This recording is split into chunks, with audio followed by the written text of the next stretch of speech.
Hello, everyone. Welcome. It's Alisha Brashe here at Cosmic Gateway. This is the first of many joined roundtables. So obviously there's been various different episodes of roundtables that we've had. We've had the girls, we've had the boys, and now this is the beginning of the merging of the two, which is super exciting. And we're going to be covering so many different topics in relation to, men, women, masculine, feminine, ascension process, intimacy, relationships, family, all sorts of good stuff. Don't even know where we'll go. So thank you all for joining. So I'll just introduce all my guests. I'm trying to keep a straight face. So down in the bottom there, we've got Lockie, who's coming live from. Hello, everyone. Coming to you live from Parliament House. I'm the masculine expert called Man Andrews. That's short for manual.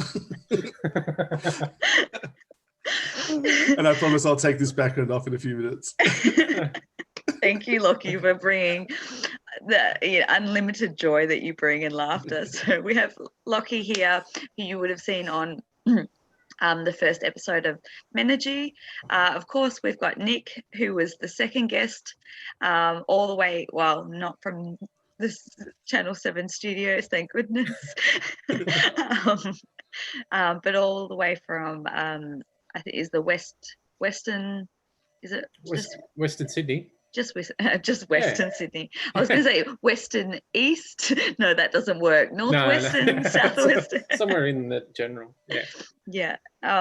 So we've got Nick, and of course we have Ana as well from Vitraya. So welcome, guys. Thank you.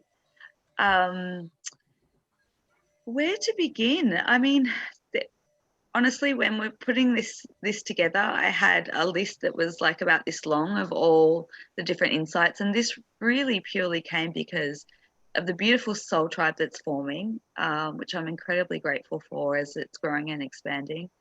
But it's also the individual conversations that I have with each of these beautiful souls that spark something else, and then it starts to create this bigger picture, and it's like, oh my goodness, we need to collaborate and sort of broadcast this so that other people can share in this. So I think we'll start.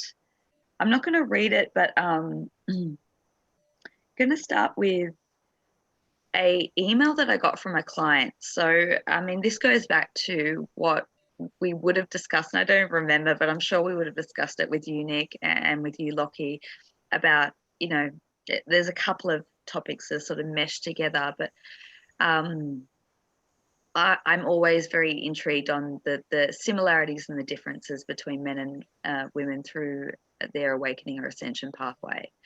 And I had an email from a client, and I think that's probably a good thing to sort of open up, is that perhaps on these roundtables we will take questions if people want to email or comment, and we can sort of elaborate on them and just sort of make it a bit of discussion. But I had a really beautiful email come through. Obviously, I'm not going to name who it was, but thank you if you're watching for your question.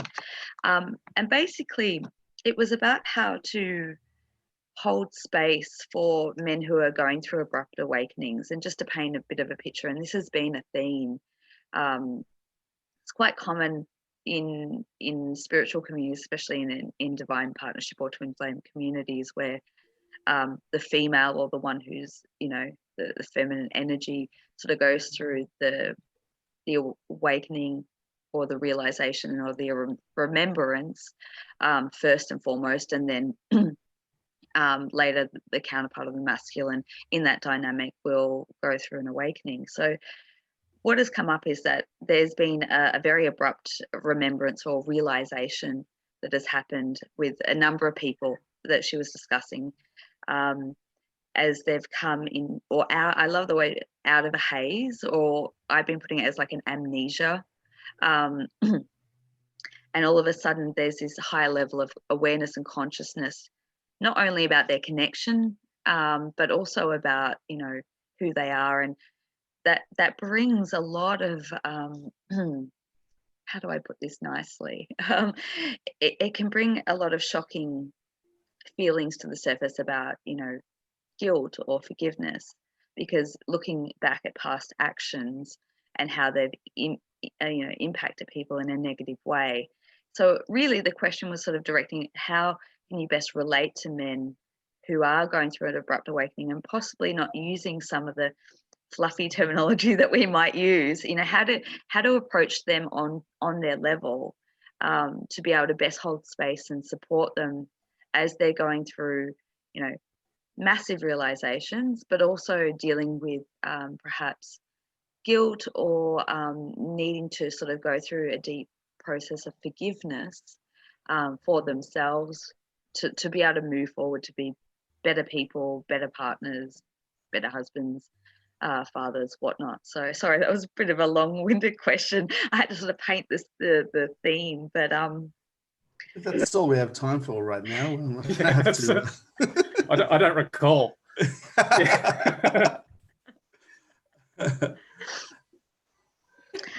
Oh, lucky. So, well, Who wants to jump in first? If you want to jump in, I was going to break it down because I know that you and I had this conversation off camera, and I may have said something like, "Have you ever remembered a time that you sort of had some?" Well, I use the word dick behaviors because that's what a lot of people use it. I know that, I don't want to implicate anyone, but I know certain soul sisters use that term quite often. How have you gone about sort of rectifying or making peace with that? Well, look, if I was capable of feeling shame, then I would probably be feeling it all the time. But the key, no, I'm just joking. Look, for me, I have a very different view of the whole process. So the twin sort of dynamic and the dynamic between men and women to reach sort of a point where they can come together and sort of feel this, get out of the haze, so to speak, that's really a function of triggering each other. And like sort of boosting someone over the fence, in many ways, so the feminine would be the one being boosted up by being, triggered so much because she's more sensitive and she's that one. But equally important is the actual triggering, is the actual contact with the masculine. And so to sort of end run around it, I don't think there's really any necessary feelings of guilt, because without that triggering and without that behavior, she wouldn't have been able to recognize it at all. And she wouldn't have been able to recognize herself. She wouldn't have been able to get out of the haze. Think about it like this. The Lion King wouldn't be much of a movie without Scar, without a villain. And sort of if you take things as a big cosmic play, someone's got to be the bad guy. Someone's got to be the poker, the one that moves the plot along and that kicks people into gear through, through dick behavior. Let's just be out there. It's dick behavior. And we need to come up with a better terminology for that. But we just don't realize how holy the dick behavior is and how important it is on a grand scale. Oh goodness, we could go down many rabbit holes. Can I ask you a favor? Can you change your background screen? Because while you're saying profound things, I can't take you seriously at all. I can't recall. Sure, we'll change it now. Thank you. You can put it back when you're joking around. Just change it back and forward as you're going into different dimensions. No worries. Thank you, Lockie. And that's a really good point. Thank you for bringing that up. And as I would always say, seeing things from the higher perspective. And we all play different roles at different times. And, I'm sure that in that dynamic and in many dynamics that certain behavior, I'm not going to say the word again, the D behavior is probably, played out by both parties at certain points in time, and yes, there may be one that has more of that behavior and one that is more conscious. And then, I think it really comes down to having, someone said it really beautifully. I'm just going to try and recall, but living from fifth dimensional consciousness. And when you start to embody that higher level of awareness in your life, in everyday practice, then you stop doing some of the shitty things that you would have done prior to having that awareness. So I guess it's about, once you come into new states of awareness, it's about applying that and For sure. and being able to, I mean, in some cases there probably are scenarios to make amends and apologize and make peace offerings, for sure. Right. I think also forgiveness is a huge thing. Like the masculine sort of as a principle is always the active principle. It's the one that moves, that acts, that does things, and yeah, that's often sets the ball rolling. But yeah, in often not a nice way. So forgiveness is very important. Self-forgiveness, especially. So. Yeah. Awesome. Yeah, cool. Have you guys got anything that you want to like just jump in and add? I was just actually down at the creek before Lucky and sent Jen a voicey just saying, this is what I'm thinking about, working on forgiveness, but took it a step back and focused on self-forgiveness before asking for forgiveness from someone else. Right. Yeah. So I think too on the forgiveness thing, like we do live in a society that's very unforgiving. And then when it comes to forgiving ourselves,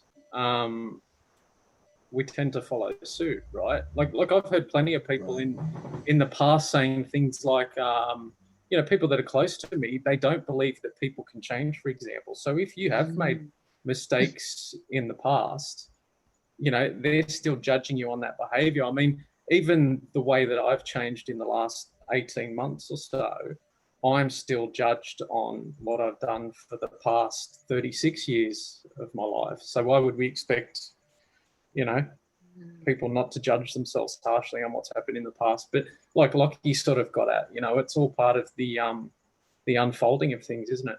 Yeah. Also, one thing, sorry, Alisha, going to jump in. Go for it, yeah. One thing to remember is that if you're sort of on a twin journey and you're getting to that higher stage, you're probably coming in at a relatively high level. You're probably not, coming in as a third density. You're here to help. And incarnating on Earth is sort of like wearing a really nice suit and stepping into a pool of mud and having to move the mud to the next pool of mud.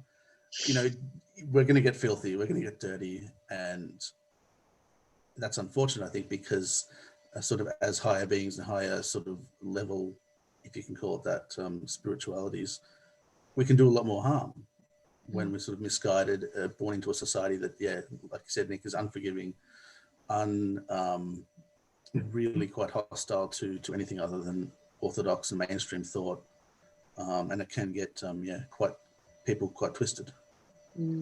So do you think there's a real, you mentioned before that the person who wrote to you talked about holding space for men, and I don't know if there's necessarily an easy answer. I think for someone like me it probably would have been easier for my wife had that been what was going on, but I look at a lot of the men around and I'll tell you what, it's a pretty big challenge. And I mean, the amount of women you hear that say their husbands just aren't anywhere near the same place that they are, because women obviously have a tendency towards these sorts of things and are a little more open-minded than men.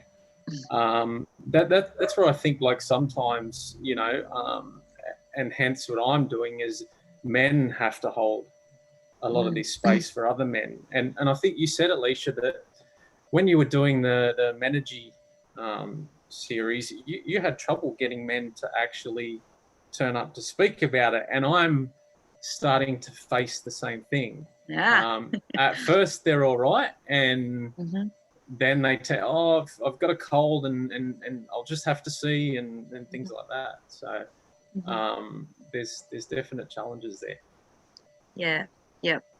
I forgot that I told you that, but for about a year or so, just to get guys on was like, and then all of a sudden there was a shift and a change. Obviously, I mean, look what we have here, you know, and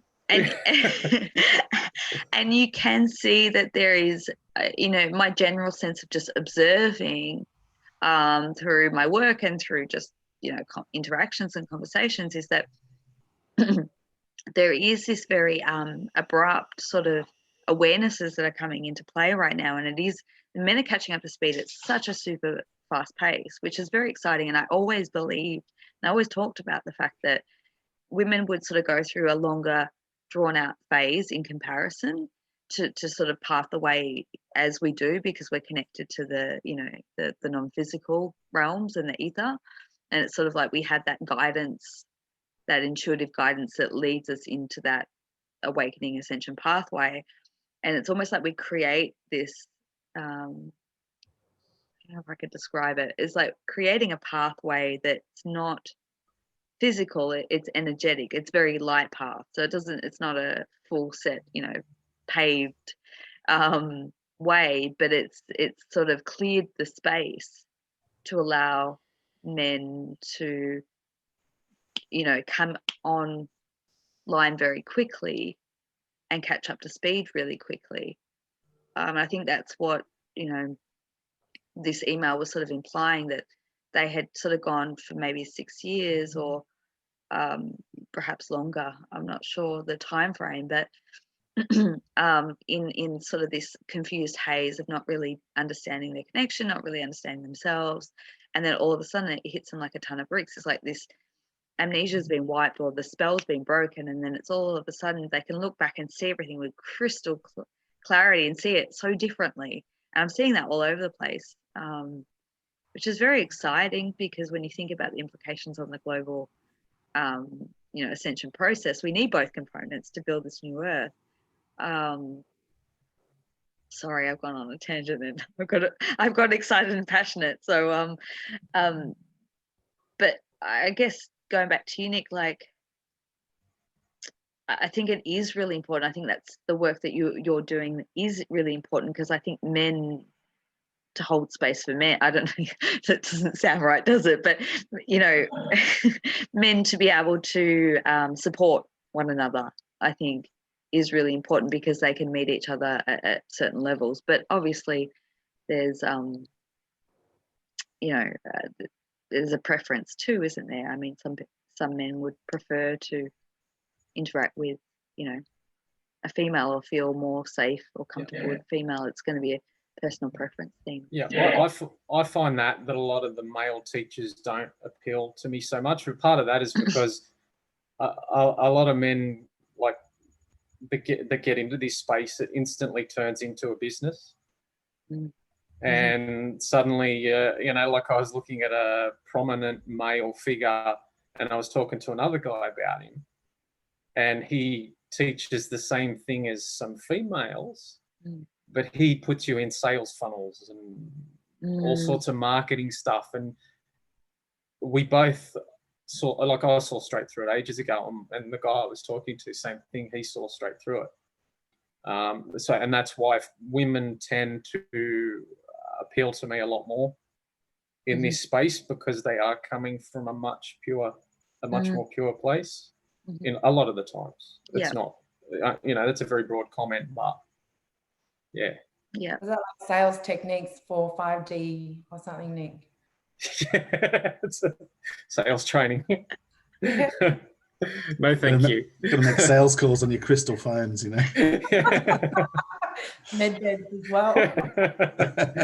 Yes, the med beds. I just want to go back to what the voice was saying about forgiveness and, you know, self-forgiveness as well, because what I've discovered lately is there's a lot of identity attachment to old wounds, old scars, old trauma, and to actually forgive yourself or forgive that person or to ask for forgiveness means you have to let it go. And then it's almost like, well, who am I then if I'm not this crying mess or if I'm not this victim? And that takes a lot of courage too, because it means you have to outgrow that and become someone else that you don't know who. Great point, yeah. Yeah. that's also one of the things that when I was sort of dealing with a lot of this stuff is found difficult was you have to not only clean the past, but also that then moves you into a different part of yourself, and that's quite uncertain. It's like trying to lift yourself up by your bootstraps. You know, you're lifting and you're being lifted at the same time. Yeah. Interesting. I want to go back to what you were saying before, Anna, about you had to go and forgive yourself before seeking forgiveness in another or having a conversation. Like, do you want to elaborate a little bit on like process and technique, or share a little bit about how people could go about, you know, or I'll open up to all of you, not just you, Anna, but what's some of the things that we can do to forgive ourselves that's effective, or another person. Sorry, Anna, I just put you on the spot. No, that's okay. That's fine. It was, as you know, a subject that I was in deep thought about all day today anyway. So I kind of woke up thinking, this is it. I've had enough. I'm going to ask for forgiveness from someone. And but I guess, you know, by lunchtime that had changed. And I realized that I think I would prefer to work on forgiving myself, and not for doing anything drastically, you know, damaging, but through our own human behaviors as well. I guess, you know, we can inflict pain on someone without intentionally doing it. So I've been having flashbacks of memories that I've gone through, and I've allowed myself to sit in those memories and forgive myself. You know, I didn't know any better at that time, instead of asking that person for forgiveness. Not to say that I'm still not going to do that, but I just thought it was better to clear myself before I approach that other person. And I guess what I've done with that today is I've done 2 meditations already today. Sat out in nature, and really just felt into it until by this afternoon, I kind of felt like it was, you know, the heaviness has gone already. So, and I guess it's a process, you know, we'll see what tomorrow brings, see if it's still there, that yuckiness of it. Maybe it'll lift already, I don't know. But yeah, definitely walking and meditation is something that I would use to sit in those really uncomfortable feelings or memories. Yeah, beautifully said. Beautifully said. It's all. Oh, sorry. No, you go. No, you go. Well, I was going to say that's awesome, and that's a really good segue as well to one of the main things that I've been doing and that I've been teaching as well, especially when Alisha and I went over to India to teach at the retreat, was techniques for this exact thing, to forgive and to remove those sort of negative feelings. And it's interesting how when you do meditate, often these things come up to the surface just naturally, and that's just the body's and the soul's way of saying, all right, you've quieted your mind, it's time for you to deal with this thing now.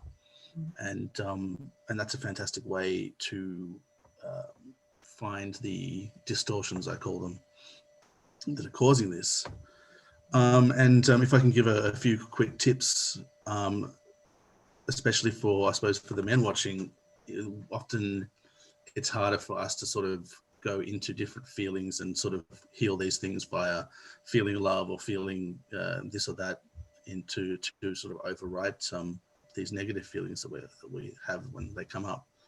So one of the good things that I alluded to before is to sort of see it as part of a play, see every participant as in the drama, like see it as a little bit of a drama, right? And see every participant as separate from yourself, because in reality that's true. When you know you were doing these things 5 years ago that make you ashamed or upset or whatever that you need to forgive, you're not the same person that you are now. And so you can very much sort of see, you know, this person, and, you know, small Lockie or whatever that you're going to have to forgive as a separate entity than yourself. And I found that going back and visualizing that as a separate thing, and then forgiving every participant in the drama, every person involved, as separate from yourself, really tends to heal a lot of that stuff that comes up. And that's because the main problem is that we identify with that. we identify with these memories that come up. We think, oh, I did that when you didn't do it. It was some younger version of yourself that is no longer appropriate. Mm-hmm. And that's just what's torturing you into the present day. And that's the sort of the key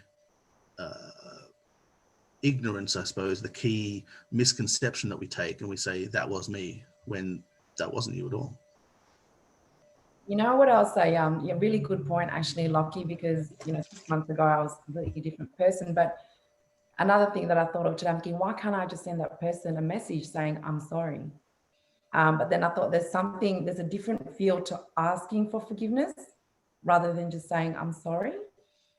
I feel like it has more of a deeper healing. Even if you completely owned your mistakes in the past and saying I'm sorry, but actually asking that person for that forgiveness feels different.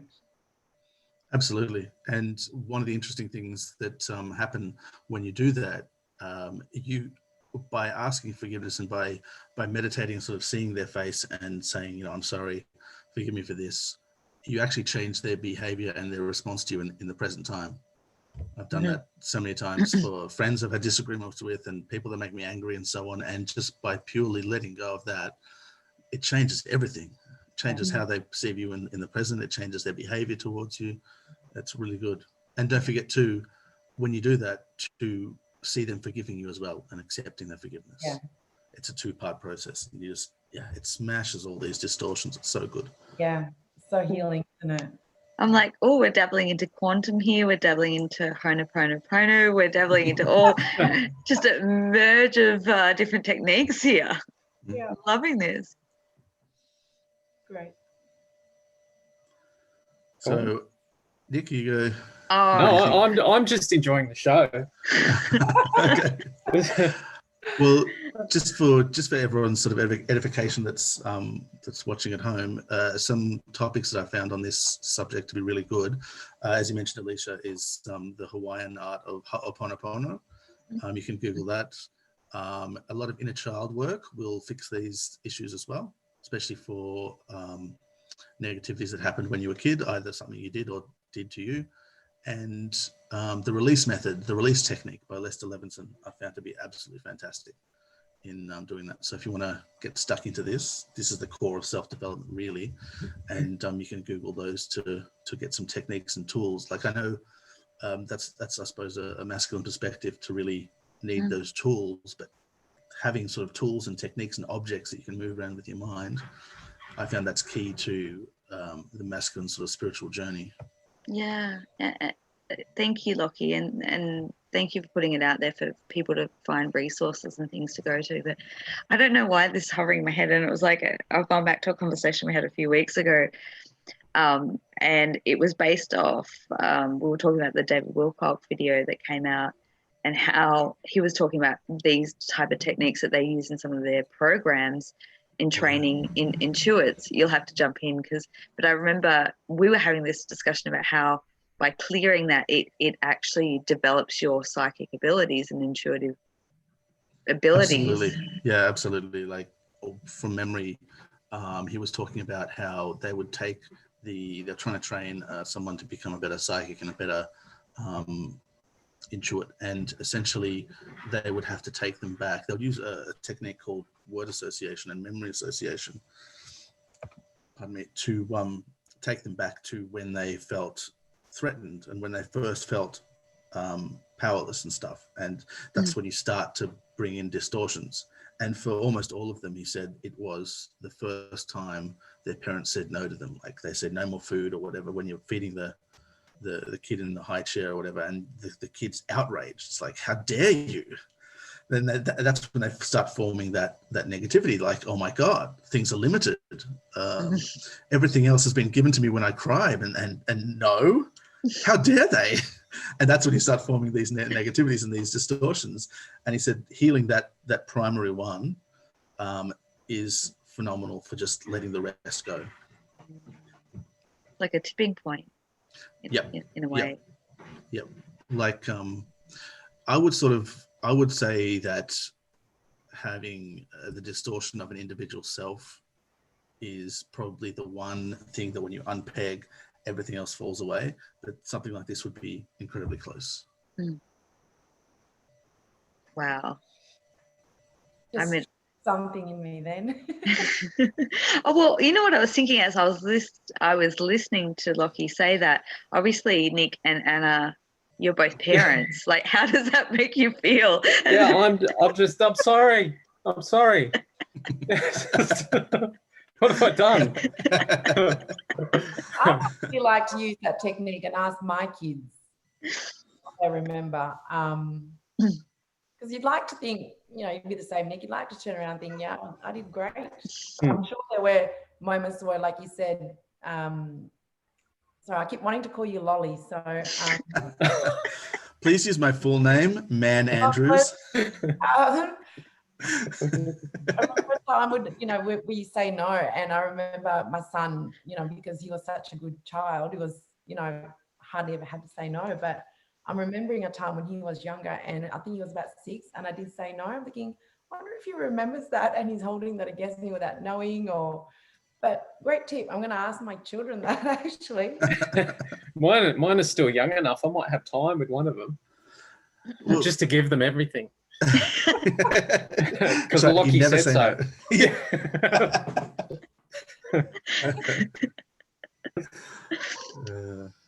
This is interesting because this, in another way, this sort of is a microcosm of what the divine masculine sort of goes through when you have to say no, or you have to provoke the feminine, and that has to get healed as well. And so yeah, as parents, you guys are going to have to be the bad guys, so to speak. Yeah, I was seeing that parallel too about what we're talking about in the beginning. So it's like taking out the guilt, because you have to play a certain role, you know, and that's part of the human experience. But it's good to have conscious parenting that, you know, you do say no, but then you can also have tools to help heal any perceived trauma that is created. That's right. Just got to tell the 2-year-old to meditate. Just do Vipassana meditation, 3 hours a day. That could be what it would be like in, you know, in future with children. They might be able to sit there through their tantrums instead of, you know. True. Do your kids meditate, and do they? My daughter do. Yep. Yeah, my son no. Yeah, my daughter and I used to meditate together. Yeah, my 7-year-old does. Nice. The 4-year-old, no. It's not going to happen. Not for a while. She's too much like her mother. And that's for a little while. Well, I was going to ask you, Nick, because obviously you've got younger kids. Like, what has that journey been like for you in, you know, having to say no, or putting to good practices, or being a conscious parent, or what does that mean to you?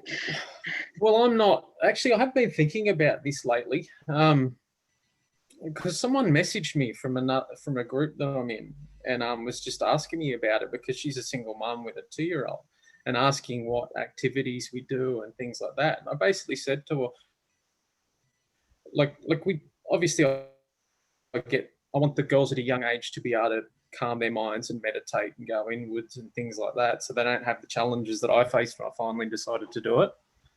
But as far as parenting goes, I try and take as much as possible a hands-off approach. And I know that sounds bad, but to a lot of people, but like they're their own little people, and if you can and if you spend if you just pay attention to them, you'll learn that very quickly. A lot of the problem is parents don't pay attention to their kids.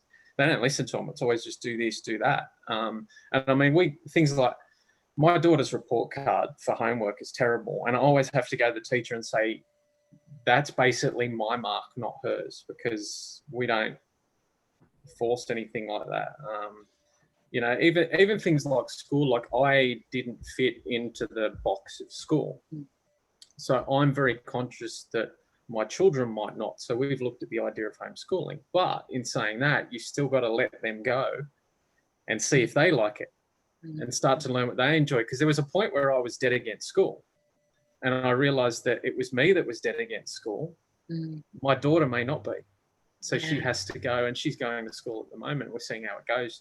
I think she might end up homeschooling, but we'll see how it goes. So we just try and let them make, as you know, and trust them to make decisions and things like that. And they're cleverer than we realise. 100%. They're wiser than. Yeah. And, I mean, well, you know, go on. I haven't met your children, but I as a generalisation, they're wiser than us. You know, they're less conditioned. So. Well, and the thing is, I don't want to come in with my conditioning and put that on them, if that makes sense. So that's how I look at it too. Like, you know, like some of the stuff I've had to work through as a result of conditioning. The last thing I need to be doing is ordering them around and conditioning them to any degree. Yeah. Completely relate to all that, Nick. Yeah. Yeah. It just makes sense, right? Yeah. It really does, actually. Yeah. I take a hands-free approach to parenting. Yeah. Same with you, my kids. I said to my daughter, you know, if you want to keep homeschooling, I'll do it. I'll do one of the forms. I don't even know the process. I don't do it.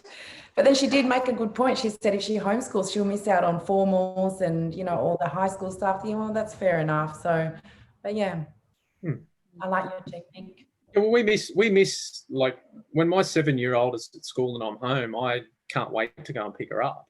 We miss her so much. Like, we'd rather her not go to school, but you know, there's things like you said, friends and things like that she likes. Becomes a bit codependent, doesn't it? Yeah, it does. He's home for me. Yeah, they want to get away. We shower them in love, see, that's the thing. Yeah, what a beautiful And I think that's the one, you know, the one thing you can give it's not money, it's not toys, it's not anything. You just love them and you just unconditionally give them everything in terms of love. Yeah, that's stunning. Thank you, Nick. Thank you, Anna. That's just beautiful. We've sort of gone down various different paths, and I'm going to take it on a different turn again, if I can.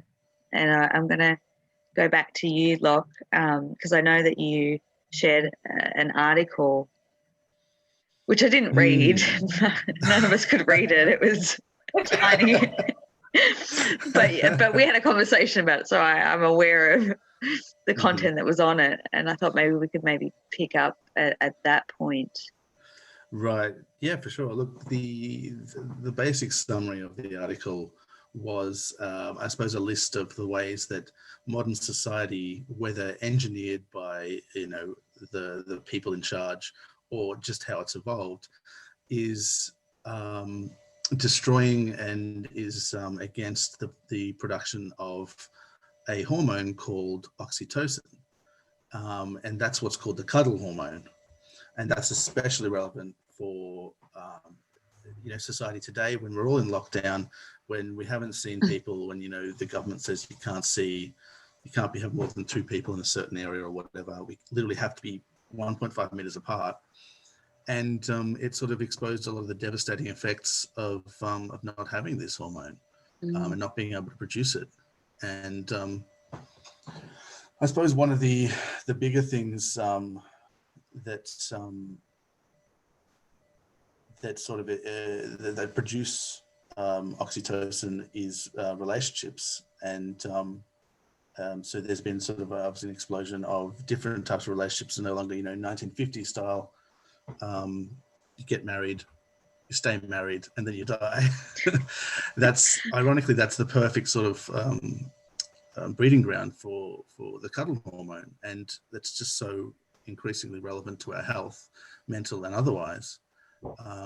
To have to focus on production of this hormone, and to have a life where this is produced, because you have you know, different relationships, poly relationships with multiple people. You have a lot of short-term relationships, hookup culture, you know, slut pride, apps and stuff like that. A lot of apps and things that just make things a little impersonal, that are having this effect on the cuddle hormone, and it's devastating for people. So I thought, yeah, maybe I'll throw that out to you guys, and and see how you've noticed that in the current sort of day and age. Who's going to go? I'm like, no one? No. So yeah, so like you're talking about I mean, you look at the use of mobile phones and things, we're not even connecting with people. A lot of people aren't connecting with other people on a really basic level. Right. And I get what you're talking about, relationships there as well, right? Mm-hmm. Yeah, and the types of relationships you have. Yeah, that's right. Yeah. Even to the point of, pornography and having no relationship. Yes. One of the things the article mentioned was that through overuse of pornography, when you ejaculate, you're supposed to have oxytocin as well. And it's devastating to the brain chemistry to not have that. So you have all these people that are addicted to porn, and they're just almost eating away at their brain, because you're supposed to be, with another person when you're doing that. One or, a small group of people, whatever. The more the better. But the point is, you're supposed to be, touching something other than your mouse and keyboard. Absolutely. Yeah. And isn't that interesting that it's freely available? It's so easy, subsidized, isn't it? Yeah, absolutely. Yeah. So go on. I was just no, you go. I'll jump in later. No. I was just going to say, I wouldn't know. I've been married. I've been with my wife for 21 years. So we met at 17. So I've been with her since basically day dot, when I was old enough to. So yes, and I think there's a lot to be said for that connection with someone. From my perspective, and that would definitely help in that area. I mean, from the sense that I can't imagine if you do, relationships need to be cultivated. And would you think that oxytocin, it depends on the relationship, the feelings towards someone, how long you've been with them, and things like that? Chemically, it does. Yeah. However, it's important to realize that just hanging out with a friend, putting your arm around someone, hugging your kids, all of these things, it's less of a relationship hormone and more of a tribal bonding hormone. We've sort of got an epidemic of anxiety, depression, alienation, especially among young people, and I've noticed especially among young women, and it's coming from just this lack of authentic connection that we have, where we have these sort of devices. We have phones, laptops, time. It's between everyone. Well, because like if you look here, even just to own a basic home in Western Sydney, both parents have to work. They never see their kids. Their kids are roaming the streets till all hours. There's no time for hugs and any form of connection. Yep. There's almost this economic warfare of making everyone work as hard as they can. Yeah. And that has an effect of bringing up oxytocin deprived children. And you see that in orphans, you see that in, and I don't think we really realize the immense ramifications of having a generation, essentially. Like I'm sure you guys all know that African proverb where they say that a child that can't feel the village warmth will end up burning it down, or paraphrasing. Yeah. So we've got a few people like that, unfortunately. Wow. Can I just clarify something with what you said before, Lockie? Are you saying that if a man ejaculates through masturbation and no physical contact or connection, that they don't release oxytocin? Correct. So the way the brain chemistry works is you have all these hormones that are released just from doing that, and they're designed to be released in conjunction with touching someone, hugging. That's oxytocin release. And just by having half of the chemicals, essentially, that's what's causing a porn addiction, because you're essentially trying to get connection from something that cannot give it. Yeah. And it just becomes like imagine only drinking and never eating, or only eating, never drinking. You know, you need to do both at the same time to really have a functioning sort of setup. And if you only drink, obviously, you're going to have a bad time eventually. So I don't know if you guys know this, but I think it was in the first wave of the COVID lockdown, Pornhub actually made their sites free. Yep. And it pissed me off because I'm like, everyone thinking, this is great. Pornhub's doing everyone a service, porn's free, everyone go nuts. But to me, I saw it as that it creates more disconnection in couples, men especially. Let's just face it, nothing against you guys, but you know, we'll pretty much go nuts with it. And instead of turning to their partners and girlfriends or wives for a sexual connection, it then becomes about the fantasy of what's on porn, like whatever turns them on, right? And not also that, it becomes so unrealistic. The sexual connection is so unrealistic. And to be honest with you, I've had this conversation with my children already, because I always say to them that, you know, having that sexual exchange with someone you care about, someone special, is not what you see on porn, because we're, you know, women are basically sex objects and not much respect or love in that. So anyway, for those of you that are watching, I think Pornhub is great because it's free. It is not. Like, it's just out. Anna has spoken. And that's, you know what, from a business point of view, that's just an investment anyway, because they know they'll get, it's addictive, and they know it'll just come back around, and it's all good. They don't care.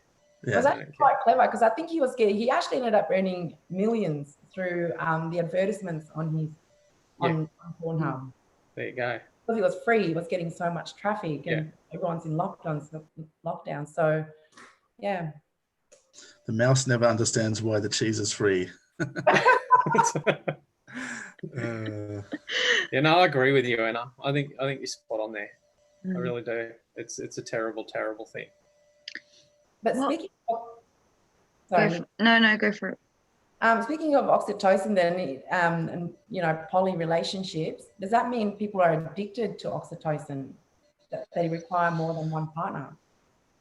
No, I think it's slightly different. It's more with poly. I think that's a much better situation. That's probably the best situation, other than a monogamous sort of a relationship, just in terms of oxytocin, because you're at least getting some sort of bond there with people. But there's really two types of poly relationships. One type is you know, 2 or 3 people or whatever, 3 or 4 people or whatever, that stay in the one group, and there's the one where there's the couple and there's a never-ending parade of people that go through, and that's probably the more damaging one, because you can't form the bonds.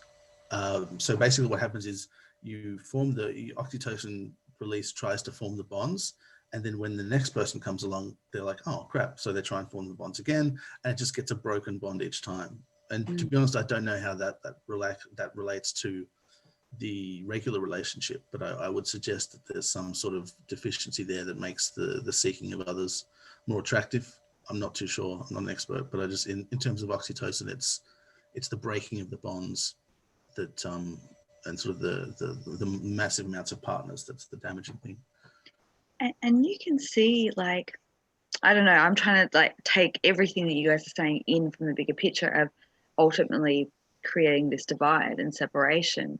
And, you know, as you were saying, Lockie, about like these stream of multiple partners, whether it's in a poly relationship or whether it's just through societal conditioning of having this sort of hookup culture, it's breaking down that attached, like it's making it less meaningful, and it's not allowing people to have true strong bonding connections, because it's kind of almost, what's the word I'm looking for, disposable in a way. It's just like, you know, or people who, you know, have addictions to porn, and it's not having that real personal connection. And ultimately, if you want to look at it from that perspective, that's what the system's trying to do, is trying to break that all down so that you can become, I imagine, without having that those bonds and connections and that community feeling supported, loved and nurtured, then you're creating a society of people who can be easily controlled or angry or sad or depressed, which is kind of what we're facing, sadly. So it's about like bringing these conversations and topics to awareness of how we can, change our behaviours and, get good doses of oxy. I don't know, how can we increase that? How can we up our dosages of, having that, what do you call it, the hug hormone? The cuddle hormone. The That's cuddle right. hormone. Yep. Look, that's interesting that it's like I was saying, and it's not so much just a relationship thing. So if you have pets and kids and friends, and there's a sort of a healthy tribe around you, it's not sort of a crucial thing, I suppose, to have a single monogamous partner. I mean, if you just want to have some fun or something, that's fine. It's not going to be too much of an issue. This is more talking about people that would have 100 partners or whatever just coming on a conveyor belt. And I say that as a single man who's still looking for that one special small group of women that's right for me.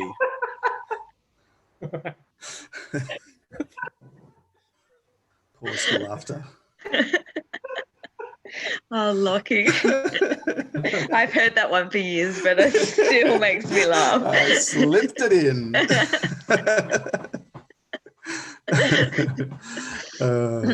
No, I do just want to say that, yeah, it's a tribal hormone. So you can get it from family, from friends, pets as well. But the key thing is to actually action that, to really, hug your kids, always, catch up with friends regularly, go for walks, just, form those bonds that build that hormone, because that's so deficient in today's lifestyle, especially under lockdown. It's just so key to do that. And unfortunately, break all Dan Andrews rules and go out there. Yeah, absolutely.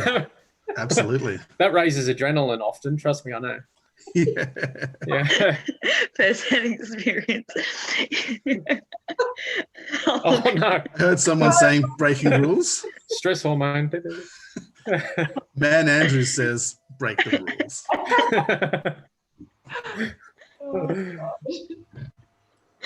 Oh my goodness! I can't even compose myself right now.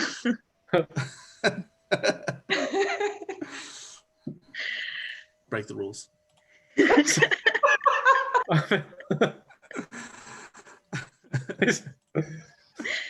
So ultimately, it's really about forming connections and bonds and strong relationships in whatever form that may look. That's what's absolutely ultimately important. And I guess once again, that high perspective is unity consciousness. Is that ultimate goal, is bringing everyone together as one.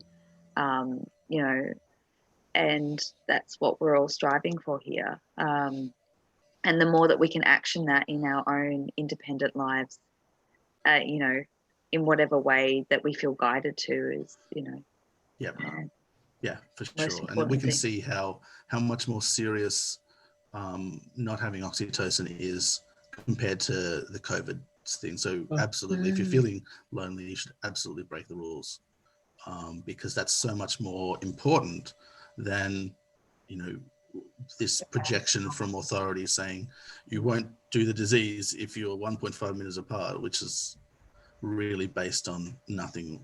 It's just a guess. And you got to put your mental health first.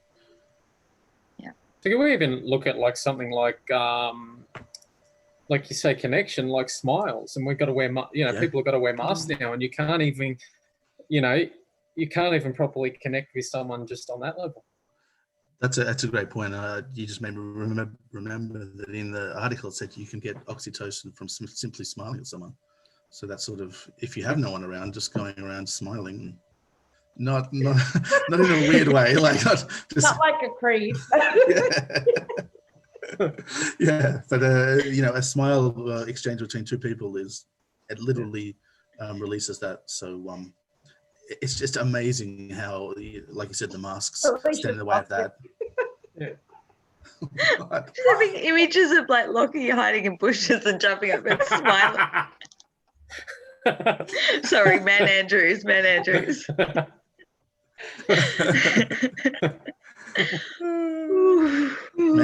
says smile.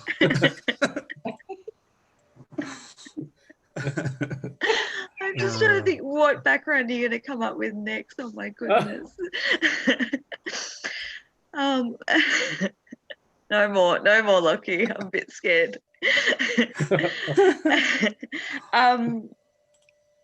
Guys, I don't know where to go from here. Maybe we'll just sort of close final thoughts and there was a part of me that, and we're going to continue this conversation, that we've already got sort of another show lined up to record in a few days, and we're sort of going to carry on this dialogue in different perspectives and different people's sort of thought forms and coming in it from different angles. And there was a part of me that was like, where's Dale when you need him? Because there's so much that he could have sort of added, and he will, into this conversation, because I know that's something that he's quite passionate about too, is looking at that separation and divide and how to, unify as we all are in our own ways. So final thoughts, people. Yeah, apparently go out and make your rules. Don't wear your mask. Smart, everyone. Yeah. Sleep with as many people as you want, and don't go on Pornhub. that's the one rule. Or keep it to a healthy minimum. Yeah, I was about to say, just make real connections, not, disposable ones. Yeah. Yeah, absolutely. I suppose just for my final sort of take is that we just have to realize that we have an incredibly important hormone in our bodies that's it seems to be actively smashed and degraded by modern society. So as much as it sort of is an obvious thing, hug your friends, hug your kids, smile at people, and don't go on Pornhub. Healthy minimum. All right, fine. I'm gonna do it. Who does it?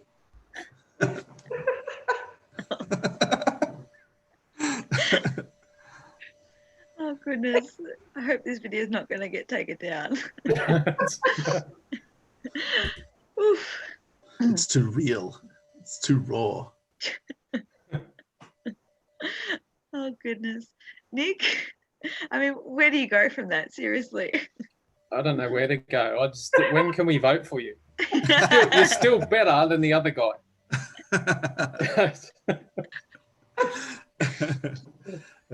Hey, maybe I'll be President Locke. You'd be fantastic. Just smile. What Lockie said, it's all about human connection, isn't it? It's and to tell you the truth, I'm actually all about that.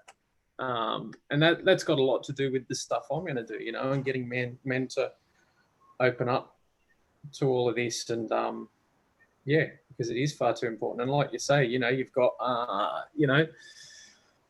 stress and anxiety and depression, and in turn suicide and things like that. That was something that came to my mind when I was sort of figuring out what direction I was going to go in, and it all plays a role. This all plays a role in that. So yeah. Awesome, Nick.